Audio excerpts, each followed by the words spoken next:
Hi, it's Kat again with House of Wine. I'm here to talk with you about another wine today, and we have Daniel McClaskey with us from House of Wine as well. He's the mostly silent partner, but sometimes not silent. And in this case, he won't be. He'll be asking some questions about the wine and hopefully give you a little more information about it. So take it away, Dan. Which wine do we have here, Kat? Yes, so we have the Eric Chevalier Vin de Paille. It's a Chardonnay. It's a 2017. And how was it? Oh, there it is. How was it made, and what's in it?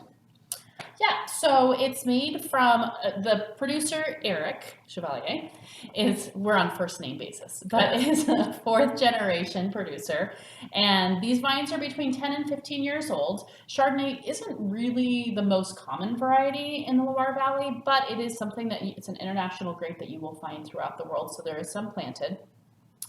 It was produced by obviously harvesting the grapes, and then they went direct to press with a pneumatic or bladder press, right? And then the juice came out, put into a tank, natural yeast, so just the yeast that were ambient in the winery and also on the grapes, fermented the juice to turn it into wine. And then the wine spent 8 to 10 months on the lees, which are the spent yeast cells, which I think we'll be able to taste that. I've tasted it already, just a hint. And there was no racking or filtration or anything, so the wine definitely has a little bit of a rustic edge to it.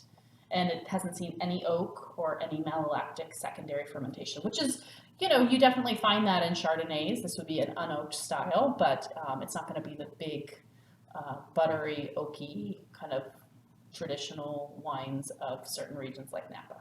Okay. And what does it smell like? Well, let's smell it together.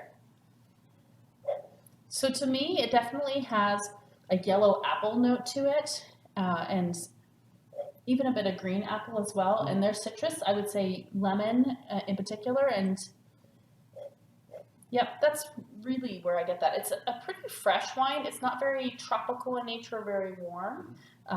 It's definitely more on the kind of a little bit of maybe white peppery herbal note as well. Okay.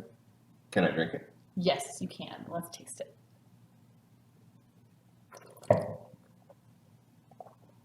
What does it taste like to most people? I think it tastes very similar to what it smells like. Differences being, though, the acidity is quite tart. It's high, it's bracing, it's tart, it's a little bit sour. But you get that contrast because the mouthfeel is a little bit fuller than what you're expecting. It's not so lean. And that comes from the time on the lees really helps build the creaminess in the palate there without any oak and without that malolactic fermentation. So there's none of the buttery notes. But the acid lingers and you get this brightness on the wine, but you also get this contrast of that body. And flavor-wise, very similar citrus, I would say green and yellow apple as well.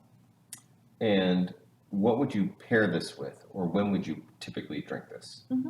I really like unoaked Chardonnays with things like fish dishes. I like it with roast chicken because I think it helps cut some of the fat in the chicken. The acidity is nice and bright, so it pairs really well with food. And there's a decent amount of complexity in the wine, so it can go with some different sorts of dishes. It also has such brightness and even a hint of herbal notes that it would be great with a salad as well. Delicious. Yes. Well, thank you so much for telling me all about it. You're welcome. Cheers.